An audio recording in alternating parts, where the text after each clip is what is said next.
Gusto mo? Okay na. Ha? Ha? Iba't ibang kaso na ng pang-aabuso sa kapangyarihan sangkot ang mga pulis ang naidokumento. Ang ilan nakunan pa ng video.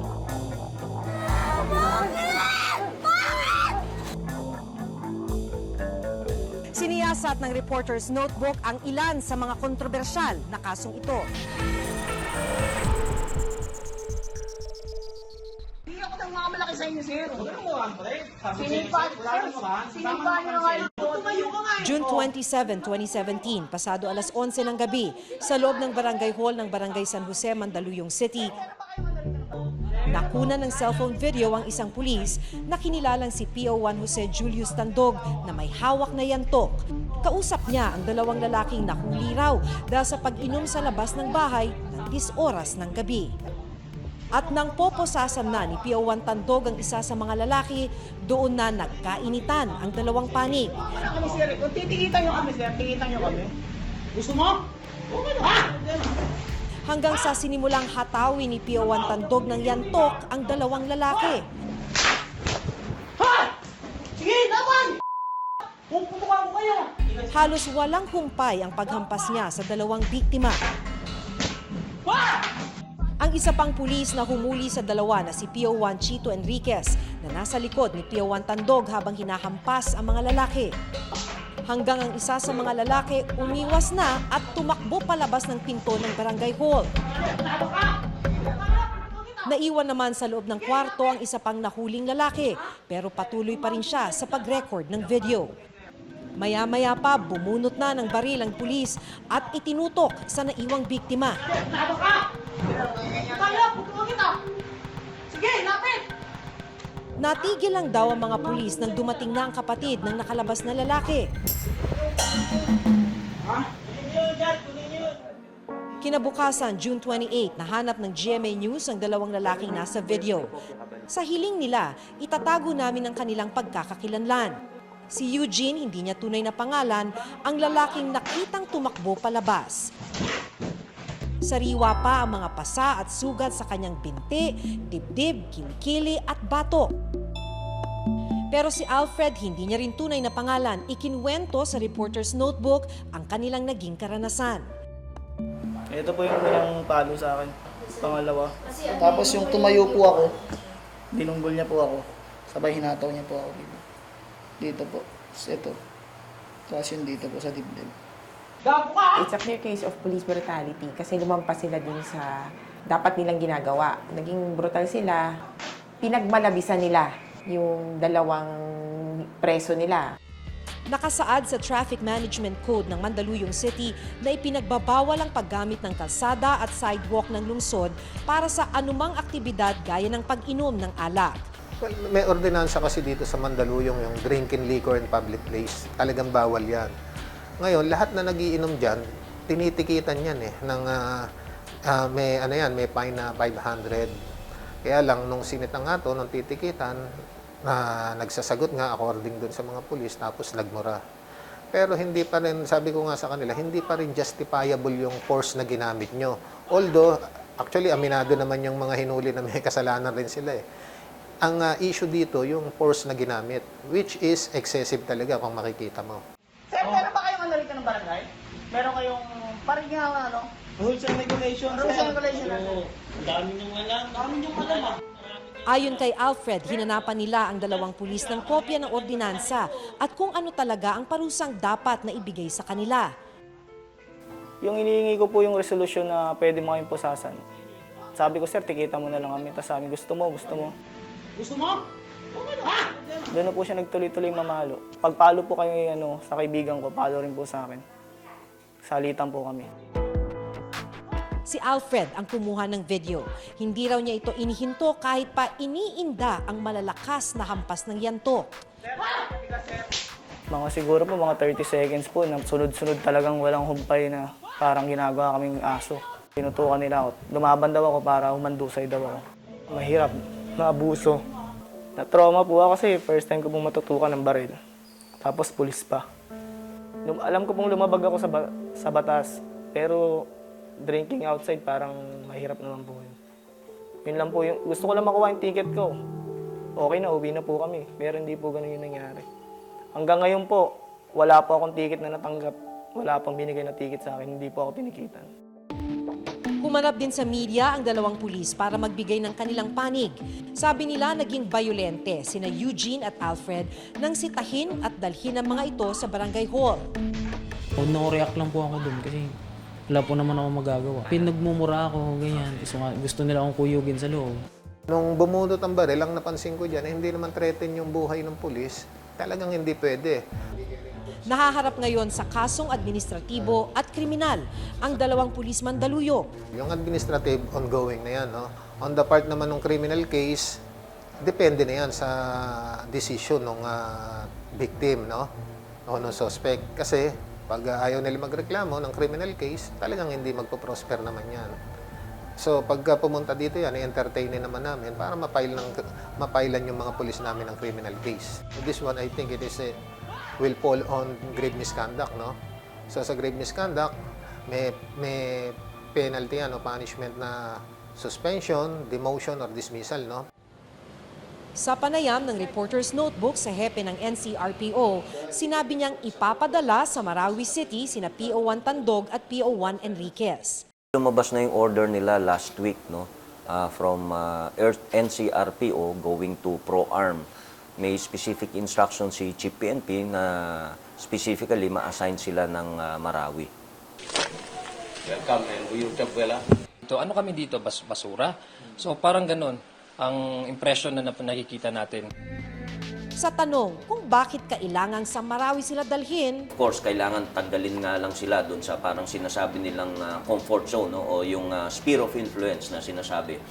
Pangalawa doon, kaya Mindanao lagi ang kasi diyan talaga kulang yung ating puwersa. Diyan talaga kulang yung ating uniform personnel na PNP.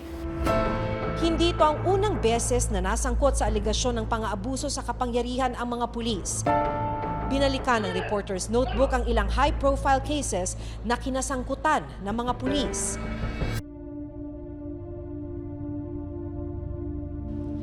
August 2010 nang lumabas ang cellphone video na ito kung saan makikitang pinahihirapan si Dairus Evangelista, suspect umano sa panghuhold up. Habang nakahubad at nakahiga sa sahig, hinihila ang ari ni Darius. May pagkakataon ding pinapalo siya. Ang lalaki umanong nagto-torture si Senior Inspector Joselito Binayog, dating Assistant Police Community Precinct Commander ng Manila Police District. Matapos ang insidente, hindi na nakita pa si Darius. Taong 2013 na aresto si Binayog at noong 2016 nahatulan siyang guilty at sibak na rin siya sa pwesto. Mr. Binayog is already in the National Bilibid prison because of charges of robbery and extortion.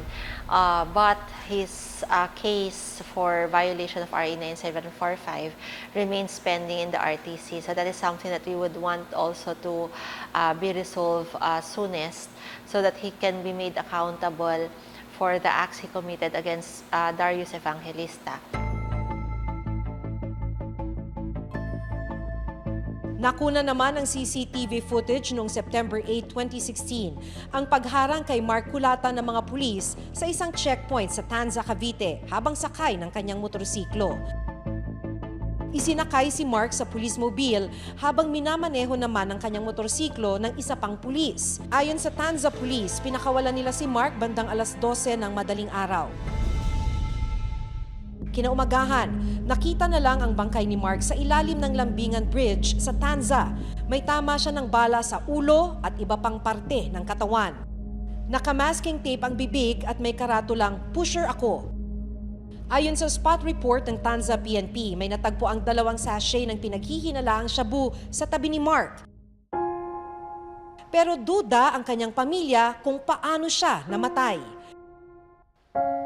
Masakit kasi ang gusto ko, kung anong ginawa nila sa anak ko, magkaroon ng kaparusahan sa kanila. Hindi ko talaga matanggap ang pagkawala ni Mark, kaya pag nagdadasal ako talagang umiiyak ako ng tulong sa Diyos. Sana yung mga taong gumawa niyon, siya na bahala sa lahat. At magkaroon ng hustisya lahat ang pagkakamatay ni Mark. Sinampahan ng kasong administratibo tulad ng grave irregularity in the performance of duty, grave neglect of duty at grave misconduct ang 5 pulis na humuli kay Mark. Kabilang na sina PO2 Emerson de Ocampo, PO2 Ives Luyon, PO1 Hernan Romanes, PO1 Edgardo de Guzman, PO1 Rico Cabahug at ang kanilang hepe na si Police Superintendent Giovanni Sibalo. Pero wala pang kasong kriminal na naisasampa laban sa kanila. Sa dokumentong ito mula sa PNP Internal Affairs Service o PNP-IAS, nakasaad na for dismissal ang 5 pulis na nabanggit dahil sa kasong administratibong isinampa laban sa kanila. Pero umaapela pa raw ang mga pulis na sangkot sa pagkamatay ni Mark. Habang hinihintay po nila yung motion for reconsideration ay nasa Cavite Police Provincial Office po sila. So, naka-floating po sila. Wala po silang hinahawakang posisyon. So, pag na-deny po, maglalabas ulit po ng panibagong kopya po ng decision ng signed by the regional director. At after po nun is tuloy na po yung penalty. October 2016 nang dukutin ang negosyanteng Koreanong si Jik Joo sa kanilang property sa Pampanga. Kinalaunan, natagpo ang patayang Koreano. Nang alisin ang bookshelf, nakumpirma na isa nga itong nakakubling selda.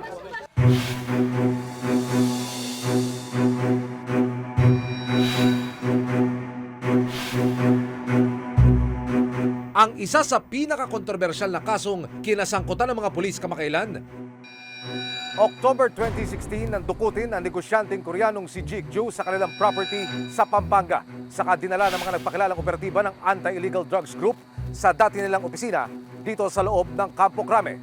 Kinalaunan, natagpo ang patayang Koreano. Pero ayon sa Philippine National Police, hanggang sa mga sandaling ito, hindi raw tulog ang kaso at patuloy itong dinidinig para mabigyan ng hustisya ang biktima. kabilang sa mga suspect sina SPO3 Ricky Santa Isabel, SPO4 Roy Villegas at Superintendent Rafael Dumlao.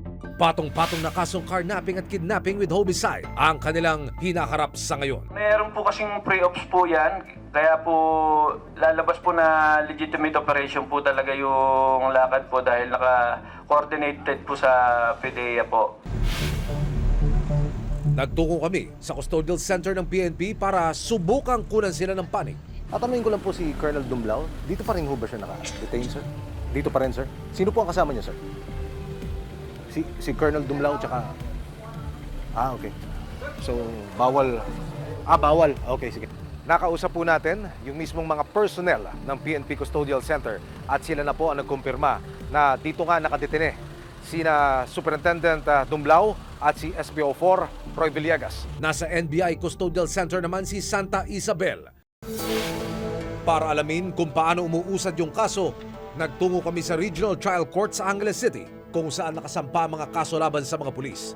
Sa records ng RTC Region 3, nakatakdang dinggin ang kaso ng mga sangkot sa pagpaslang kay Jik Joo ngayong July 19, 2017. Ano ang estado ni na Dumlao, ni na Santa Isabel, ni na Villegas? Ito'y tanggal sa serbisyo o paano ho ba? Opo. So, if they will do a motion for reconsideration, titingnan kung may basihan para sila ay mapagbigyan. Kung hindi, itutuloy na ho natin yung kanilang dismissal and it will be submitted to the NAPOLCOM. July 7, 2016, nakuna naman ng GMA News na sabay na pinasok ng mga pulis ang mag-amang Rene at JP Bertes sa presinto sa Pasay City. Parehong isinasangkot sa droga ang mag-ama.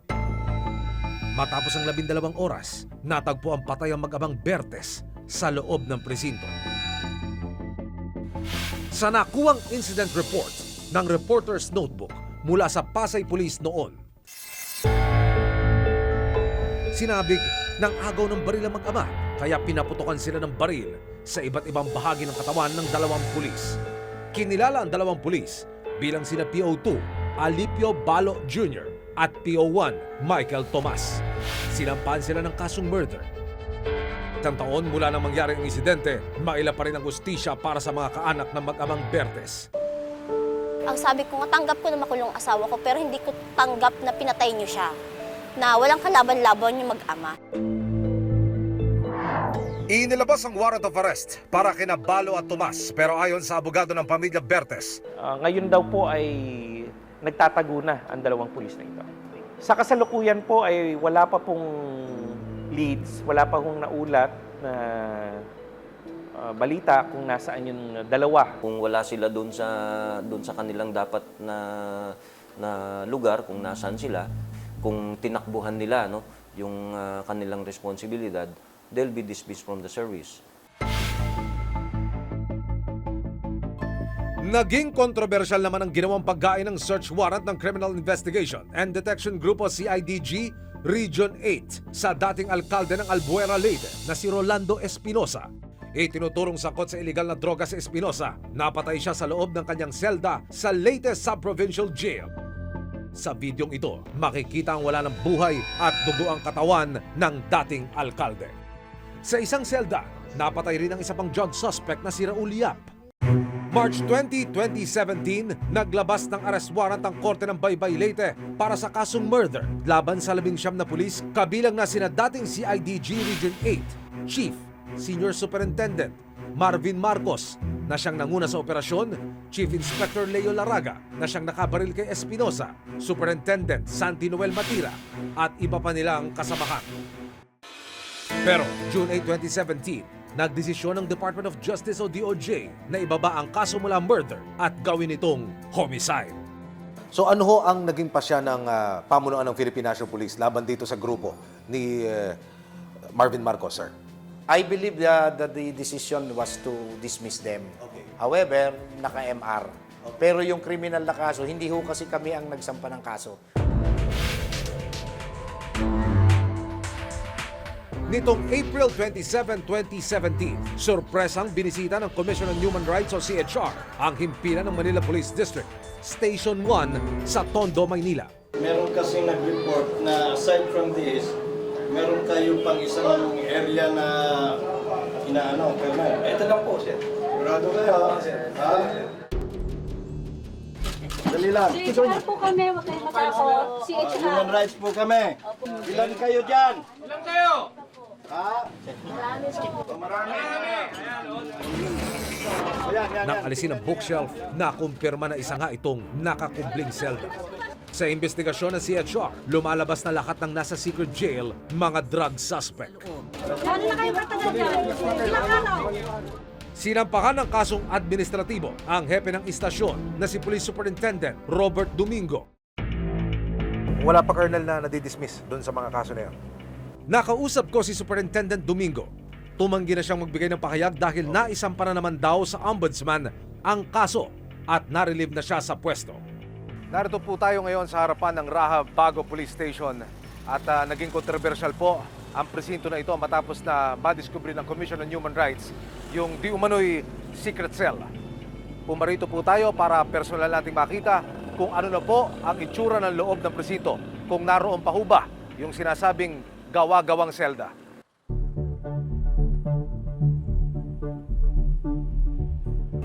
Yeah, sir, may takip na yan. Yan na mismo yun. Ito ho. Okay. Kamusta yung mga personnel na involved doon sa issue na yun? Hindi ko na nabutan si Colonel Domingo. So they were relieved already. Sa pagsisiyasat ng reporter's notebook, sa 7 kasong aming binalikan at tinutukan, isa ang may conviction o may nakatulan. Isang kaso ang nawawala o at large ang mga suspect. 5 kaso ang dinirinig pa rin hanggang ngayon ng IAS o di kaya naman ay ng korte. Ilan lang ito sa mga kasong kinasangkutan ng ilang pulis. Sa datos na nakuha ng reporter's notebook mula sa Office of the Ombudsman, umabot sa 9,691 ang naisampang administrative cases sa Ombudsman laban sa ilang pulis mula taong 2012 hanggang 2016. Sa mga pulis na may administrative cases, 213 ang na-dismiss o natanggal sa serbisyo. Umabot naman sa 11,652 ang bilang ng criminal cases na naisampa sa Ombudsman. Patuloy pa rin tinirinig ang mga ito. Ang tingin namin, kailangan hanggang kaduluduluhan, whether masentensyahan sila ng kulong, pagbayaran nyo, kumbaga merong danyos, o kaya madismiss sila from service. Kailangan may final resolution ng kaso. Seryoso ang PNP sa paglilinis ng inyong hanay, sir? Seryoso po, kasi 3 ho yung focus campaign namin from day one. Drugs, criminality, corruption, which is internal cleansing. Sa investigasyon ay talaga may hindi ho sumunod sa proseso, hindi ho sinusunod yung PNP regulation, mayroon siyang criminal liability, then we take care of the administrative cases.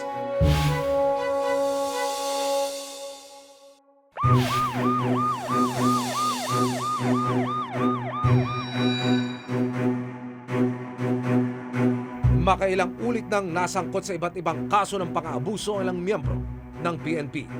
Malinaw na dapat matutukan ng mga pinuno ng ahensya kung paano didisiplinahin ang mga pulis. Tuluyang mapanagot ang mga tunay na nagkasala. Hanggang sa susunod na Huwebes, ako si Maki Pulido. Ako si Emil Sumangil at ito ang nakatala sa aming Reporter's Notebook.